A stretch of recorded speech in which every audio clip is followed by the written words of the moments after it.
Assalamualaikum warahmatullahi wabarakatuh. Waalaikumsalam warahmatullahi wabarakatuh. Sore hari ini Jumat tanggal 18 Desember 2020. Lengkap sudah ini ada kehadiran dari Dewan Koperasi Daerah Depok. Tadi kita sudah dengarkan bagaimana pembahasan Pak Buklas sebagai Wakil Ketua Padep ya, Deputy. Dan lebih lengkap lagi kita akan dengar bagaimana pandangan dan saran pendapat Dewan Pakar, salah satunya Pak Karsimin ya, yang juga periode terdahulu beliau sudah aktif di Dewan Pakar, sehingga apa yang nanti bisa disampaikan pemikiran-pemikiran sesuai kepakarannya akan berguna untuk Dekopinda Depok. Baik, kita mau dengar langsung bagaimana pemikiran beliau sebagai Dewan Pakar, terutama untuk ke depan dalam periode Pak Teguh dengan Pak Muklas ini 2020-2025 untuk mewujudkan koperasi yang sehat dan kuat. Ya, silakan Pak. Oke, terima kasih. Assalamualaikum warahmatullahi wabarakatuh. Alhamdulillahirrabbilalamin. Dalam kesempatan siang hari ini saya mendapatkan kehormatan yang luar biasa berhadapan dengan ahli advokasi Bapak Purwanto Pitung, di mana saya berdua dengan beliau adalah untuk periode 2021 sampai 2025 ditunjuk dipercaya sebagai Dewan Pakar Dekopinda Depok. Saya bergabung dengan Dekopinda Depok itu secara resmi adalah baru kemarin. Setelah saya ikut rapat bahwa yang dulu belum ya? Belum. Dulu adalah saya sebagai narasumber berbagai kegiatan di Pemda Depok, terutama yang berkenaan dengan koperasi. Sebelum saya masuk ke inti pokoknya, perlu saya juga perkenalkan bahwa saat ini saya adalah sebagai dosen dan juga sebagai fasilitator koperasi KJK nasional, juga sebagai asesor kewirausahaan, juga asesor pelaksana ekspor, juga pelayanan prima. Di mana di situ saya 32 tahun pengalaman saya di koperasi adalah sebagai pengelola di suatu koperasi karyawan. Alhamdulillah saya pengen mengembangkan keilmuan saya di tingkat nasional. Maka saya tahun 2016 saya mengundurkan diri dari koperasi itu, dan saya tinggalkan dari aset 50 juta terakhir adalah 28 miliar. Sehingga ternyata keberhasilan saya di koperasi karyawan itu belum ada apa-apanya jika dibandingkan dengan pengalaman saya di luaran. Karena di luaran ternyata di gerakan koperasi ini banyak para ahli, sehingga disitulah tertuntut atau termotivasi saya untuk mengembangkan keilmuan tentang koperasi. Nah, 2021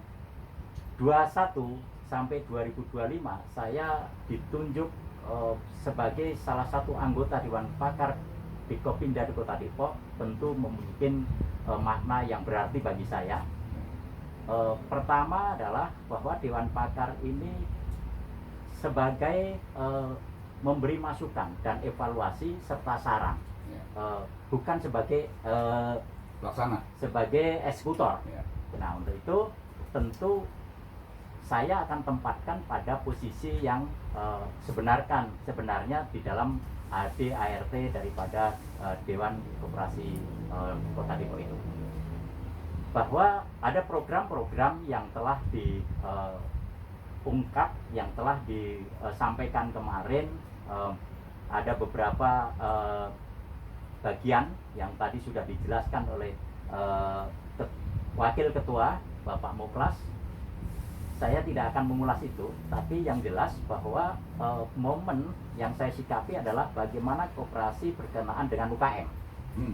Bahwa secara undang-undang koperasi itu adalah undang-undangnya nomor 25 tahun 92. Sementara UKM sendiri adalah ada undang-undangnya tersendiri. Nah, kenapa di dalam program kerja Dewan Koperasi Kota Depok harus menambah atau menginventaris UKM? Ini saya setelah koordinasi dan setelah saya tanyakan maksud dan tujuan daripada Ketua Bapak Dr. Teguh, bahwa memang UKM yang berada di yang dimaksud adalah UKM anggota daripada koperasi saja. Jadi kita tidak akan membina UKM di luar daripada anggota koperasi. Kenapa?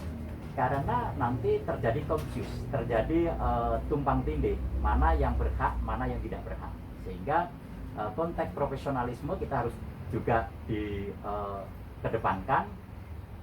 Kenapa UKM harus dibina oleh koperasi? Karena berkenaan dengan membina anggota. Koperasi membina anggotanya. Kebetulan anggota koperasi masyarakat itu anggotanya ada beberapa UKM. Nah, itu salah satu untuk meningkatkan omset koperasi, tentu pendanaan daripada koperasi itu sendiri disalurkan kepada UKM.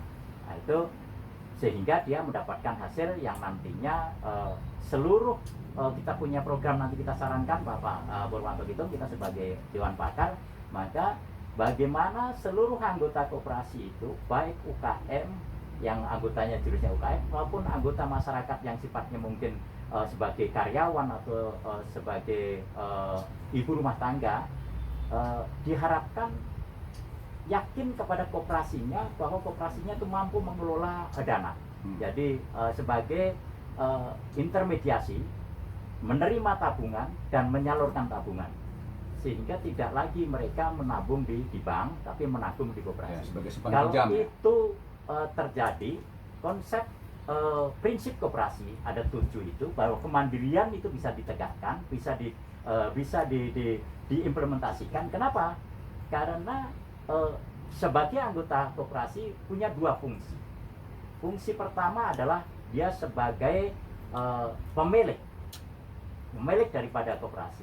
Yang kedua adalah sebagai pengguna. Inilah yang tidak ada tandingannya. Seluruh bisnis yang ada di Indonesia ini hanya koperasi aja yang punya fungsi yang luar biasa itu. Sebenarnya kalau ini kita sebagai Dewan Pakar bisa memberikan masukan, memberikan arahan kepada ketua dan dewan lembaga-lembaga yang ada di bawahnya, pengurus-pengurus di bawahnya, tentu insya Allah Koperasi Kota Depok yang tadinya jumlah anggotanya akan meningkatkan menjadi 180 yang sertifikasi dari 120 sertifikasi profesi, itu dengan mudah. Karena apa? Apabila dananya sudah menumpuk di koperasi, maka itu perlu dikelola oleh seorang yang punya kompetensi, baik sebagai manajer maupun pengelola dana maupun kasirnya. Nah, untuk itu sebagai Dewan Pakar, saya akan mencoba dengan Pak Purwanto, kita akan lakukan rapat-rapat koordinasi untuk memberikan masukan-masukan dan mengevaluasi apa yang telah direncanakan oleh Pak Muklas tadi.